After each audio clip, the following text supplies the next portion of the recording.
Welcome to the Advance Your Art podcast, where we talk about the journey from artist to entrepreneur and everything in between. You've worked hard to hone your craft. Now take it to the next level with tips, techniques, strategies, and routines used by successful artists to grow their businesses and careers. Now, let's get started and have some fun with your host, Yuri Cataldo.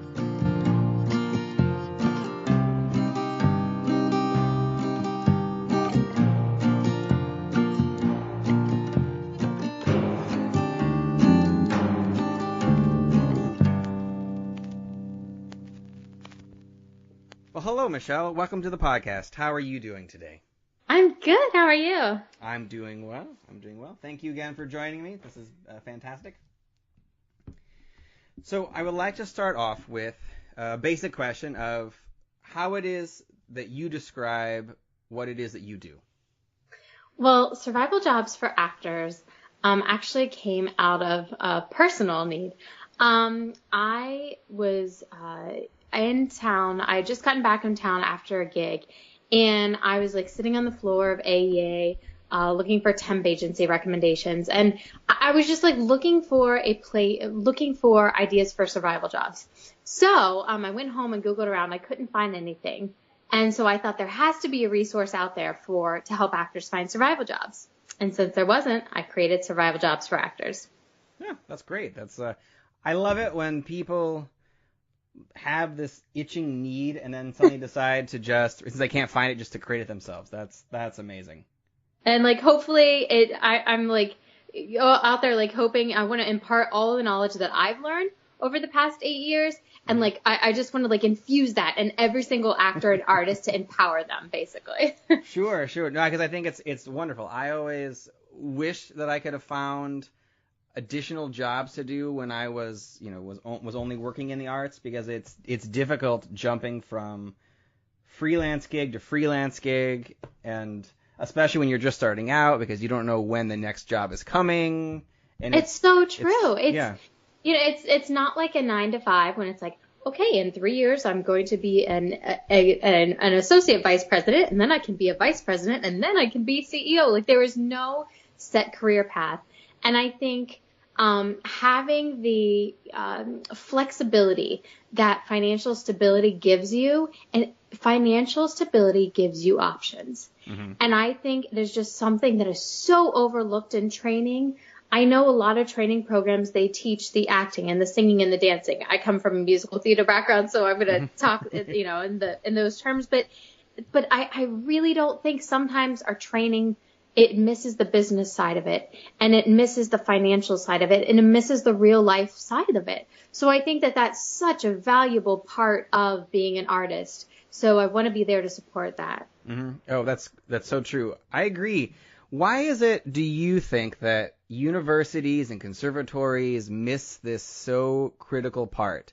Because I have the same complaint with my universities, and I went to 3 different ones and studied mm-hmm. art and theater. And, one of which was a couple of more prestigious ones. And never one time did I ever get any advice on how to actually get jobs. And then with that, like how to handle money, how to deal with all of that. The only advice I ever received was in grad school. And the head of the program, Ming Cho Lee, said, "Oh, don't worry about that, Yuri. You'll hire an agent and they'll take care of that for you." You're kidding me. No, that's the only business advice I ever received. Oh. And it's terrible advice. And, I had an amazing college experience, and I do not want to degradate my college at all. Like, literally, I had a wonderful college experience. And it's funny, now they have business courses. Mm-hmm. And I'm so proud of that. And I don't know, they want to get you out there and get you the training and have the job. And, I think colleges are getting more wise to it now. Mm-hmm. And training programs are, and yes, they want to train you, and they want to say, they've got XYZ teachers who have these credits. And that is important, because I feel like that's what parents look at going into it. And maybe that's what gets people into their programs, their alumni success. But, there is the real world aspect of it. And it's funny, you know, being a soprano, right? My ideal, my entire life was Christine in Phantom of the Opera, right? Oh, of course. So I was working my, it's so cliche. I was working my job. It was actually the first job that I went full time. So I was performing, and really the monotony of the 8-show-a-week thing really got to me. Mm-hmm. And I was in Denver doing my favorite show in the entire world, White Christmas. And I had this beautiful apartment in downtown Denver, one of my favorite cities. Like, it was the ideal job for me, and I still wasn't happy. Oh. And I was sitting there, and I'm like, Michelle, if you're not happy now, like, what else do you want, lady? Like, and so I had temped during, you know, when I was still acting, and I kind of thought about going into the business world, and so I made my first plunge. So my first plunge, I did a temp to perm job, mm-hmm. and one of the ladies who came in, they hired another temp because they love to temp to perm because they want to try before they buy, right? Mm-hmm. And she had just got off doing Christine in Phantom of the Opera on Broadway. Wow. And I'm like, Michelle, you are working. You are the senior, you know, you're the senior temp, or the senior, I guess I was hired by them that time. Yeah. But guess what? She was Christine in Phantom of the Opera, and she is right in your situation. She was going to me for advice on the office world and temping. And I'm like, I don't think people understand, and maybe I didn't understand this. Like, when you're on Broadway, that's not a card for the rest of your life to work. Mm-hmm. Like, the acting and the artist world is kind of a gigging economy. Like, you're on a gig for, you know, 2, 3, 4, 6 months. And yes, there was a guy in Phantom of the Opera for 10 years, but, like, you know, lead contracts, principal contracts are like 6 months. Mm-hmm. So everyone eventually kind of is in the same boat. When your job is over, you're in that line to audition, and what are you going to do? And that paycheck's not coming in. So mm-hmm. I just think it's such a crucial part of the business that is not really talked about or not really stressed. And I want to be there to support people. So yeah, that's very important. It's an interesting thing to bring up too, because I think so many people, when they hear of actors and maybe they don't really realize how little Broadway actors get paid. But when we think of actors, we think of the very few top, the Brad Pitts and George mm-hmm. Clooney's of the world, right. who are like that top 1% who do have the big paychecks. Right. And everyone else doesn't get that. Like, the rest of the actors down the line don't, their salary is not anywhere near that. So, and I mean, yeah, like, God bless it. If that's you, like, awesome. Like, yeah. Go, you know, like, do, and I don't want to crush dreams, right? Like, I don't want to say, like, you gotta, like, think reasonably. Like, I don't want to be that parent in the background, right? Like, you gotta get a real job. Like, I want to stay away from that. But, like, you know, how do you strike that healthy balance between, like, reality and dreams, right? Yeah, of course. So let's talk about you from the beginning. So clearly you went to school for acting, but let's talk about your other school days. So did you just study acting when you were in college, or were you kind of thinking ahead as well? Well, I was going to go to school for marketing my entire life. I actually had my little plan. I was going to go to Miami of Ohio as a marketing major, and my aunt actually just looked at Ohio Northern for her daughters. So she was like, oh, I looked at this school. It's really great. It's got a good musical theater program. Come on up and try it. So I went up and I auditioned for it, and it had amazing personal attention. Like 5 people were in the audition, and I spoke with the program people, and I loved the campus. I loved the one-on-one and the personal attention and atmosphere. So I decided, and I just remember sitting there in this flowered chair that I was in my living room, right? And my dad's sitting right next to me, and I'm like, Dad, what do I do? Do I go to school for marketing, or do I go to school for musical theater? And my parents, like, I don't know how they trusted this 18-year-old with one of the biggest decisions of her lives, but they did. And I thought, you know, I can always go into business later. Mm-hmm. And if I'm going to do musical theater, like I said, like, I know my type. Like, I'm a soprano ensemble. Like, I can kick my face and sing a high C. Like, if I'm going to work, I'm going to work now, you know, like, mm-hmm. work in my 20s. And And that's what I did. So I went to Ohio Northern University. I got a BFA in Communication Arts was my official degree.